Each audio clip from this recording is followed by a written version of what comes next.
Como é que é isso? Eu trabalhava em 2 lugares, estudando. Então, isso aí eu sempre tive uma facilidade, alguma coisa me ajudou nesse sentido. Né?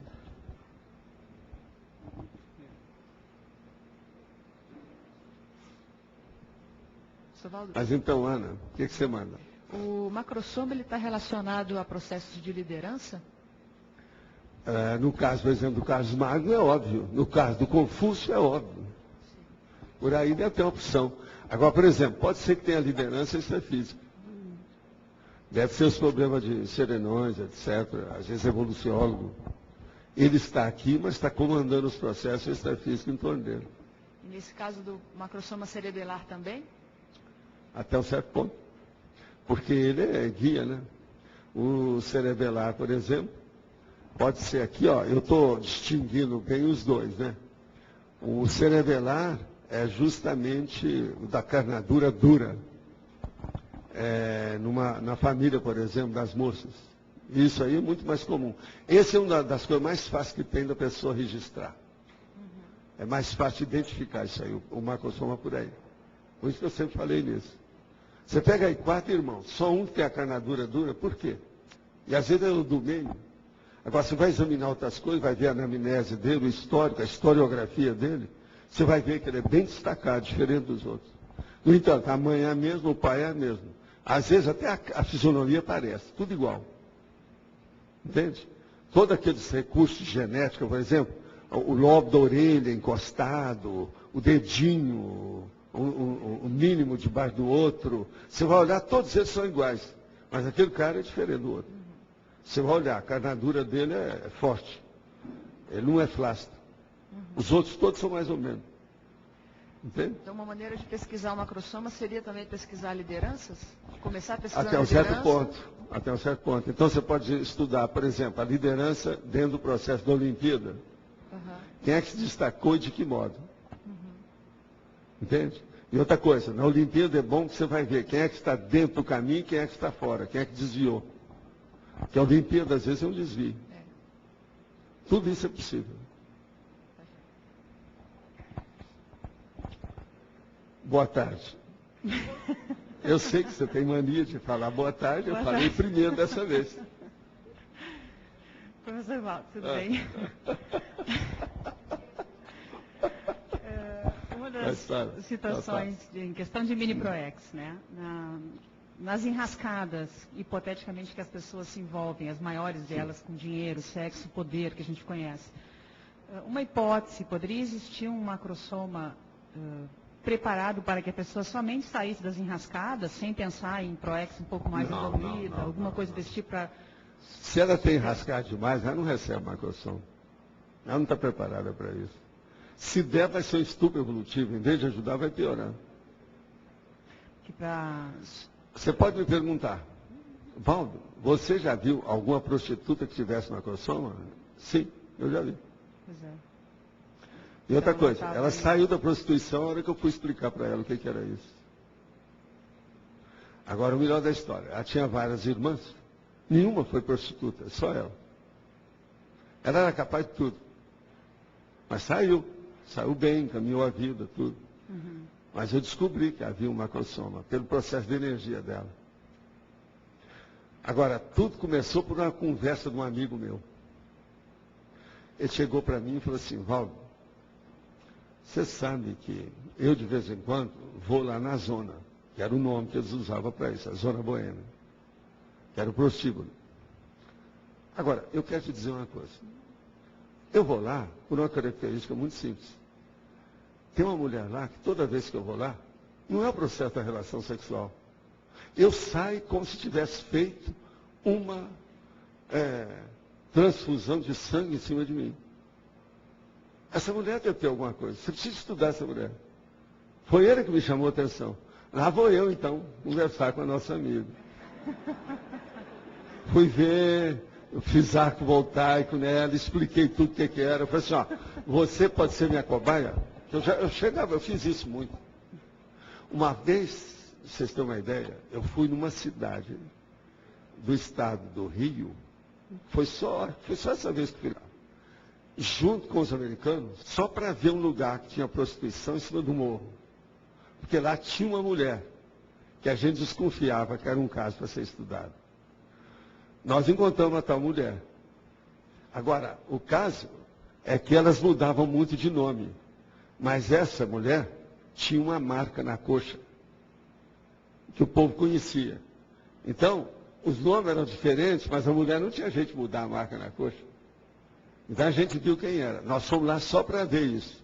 Mas essa não tinha macrossoma, não. Essa aí teve até americano, homem e mulher, comigo. Nós, lá nessa cidade, eu não sei se hoje lá é assim. Eu já falei uma vez, uma abertura aqui sobre isso. Tinha que subir um morro violento, porque a cidade não permitia que as prostitutas trabalhassem lá embaixo. Então, todo o serviço profissional dela era em cima do morro. E o morro era íngreme. Eu falei assim, isso aí o cara sai de lá, meio trollado, como é que vai ser? Capaz de dar muito acidente aqui. O negócio não era fácil. Agora, você veja, eu fui para examinar. E a dona, ele tinha razão. Agora, depois disso, ela deixou. Foi criada a vida. Eu falei assim, se você acha, você está bem, o seu estado geral está bom. Eu mesmo fiz o exame dela, tudo. Se você quiser, você pode casar, você pode ter filho, veja bem como é que é. Ela aí se encaminhou na vida dela. Agora, minha filha, era energia a dar com pau mesmo, ela tinha razão. Eu comecei a ensinar para a dona a exteriorizar a energia, você há de ver como é que era. Aquilo, ela ficava refulgente de tanta energia. Agora veja, tudo indica que foi o amparador que me ajudou a colocar no caminho que ela tinha desviado. Ela tinha que fazer alguma coisa ali com o processo dela. Uma família grande, tinha opção de irmãs. Essas coisas tudo eu vi. Então você veja, você vai encontrar uma prostituta com um macrossoma. Mas veja, a culpa não é do macrossoma, é dela, é da intenção dela. Você está entendendo o que eu estou falando? Então tudo aí nós temos que voltar naquela parte básica da intenção. É muito séria a intenção. Não tem lógica para você? Então, no mínimo, sempre que houver macrossoma, tem algum processo assistencial. Sempre tem que ter. Tá. Agora, pensa por outro lado, mais abrangente, com a cosvisão maior. Tudo que tem desenvolvimento do parapsiquismo positivo tem que ter, embasando o processo da interassistencialidade. Se não tem, não dá. Por isso que você não vai ver o parapsiquismo desenvolver demais na religião. Por quê? É dogmático. É lavagem cerebral. Você está entendendo? Não é uma assistência de Tacom pura. Ela é de Tacom, mas doutrinária. Tem até os nomes que eles usam, a doutrinação, o catecismo, tem um monte, o breviário, tem tudo nome técnico para adestrar a pessoa e acertar o passo dela de acordo com o direito deles lá. Na Igreja Católica é o direito canônico. Você entendeu? Então, há um desvio disso básico. Você entendeu? Obrigada. Então. Oi. Boa tarde, professor. Tarde. Boa tarde, colegas. Eu tenho uma pergunta.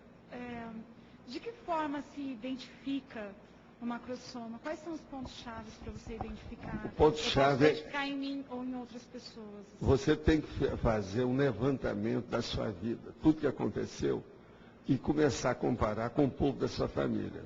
Para ver se tem alguma coisa que chama atenção, que você tem um corpo um pouco diferente dos outros.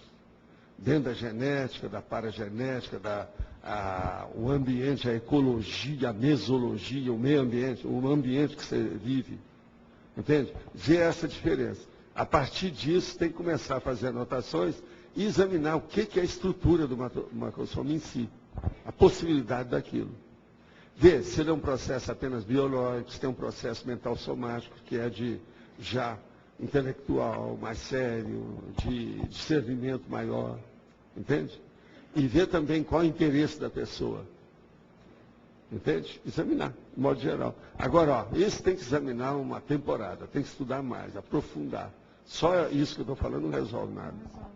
Tem que aprofundar o assunto. Qualquer coisa, conversa com o Sérgio, porque o Sérgio está estudando minhas coisas há muito tempo. Afinal de contas, ele fez doutorado para quê? É para essa hora. Senão, para que adianta? Aperta ele lá. Obrigada, tá certo? professor. Obrigada. Professor, uma pergunta. eu quero um exemplo de macrosoma sadio na comunicação. Macrosoma de comunicólogo. Sadio na comunicação é aquela pessoa que não exagera, nem para menos e nem para mais. Agora, veja, é uma pessoa também que, se ela tem macrosoma, ela vai ter um nível de comunicabilidade acima da média. É expressivo, né? Vai ser expressivo. Agora, veja, é necessário ver, é o problema da comunicação. Que tipo de comunicação que é? Por exemplo, a pessoa pode ter uma comunicação e ela mexe com fisicultura. Uma outra pode ter uma comunicação numa área, por exemplo, da política. Um outro pode ter, que é um intelectual dentro de uma grande universidade que ajuda aí gerações de alunos. Tudo isso tem que examinar.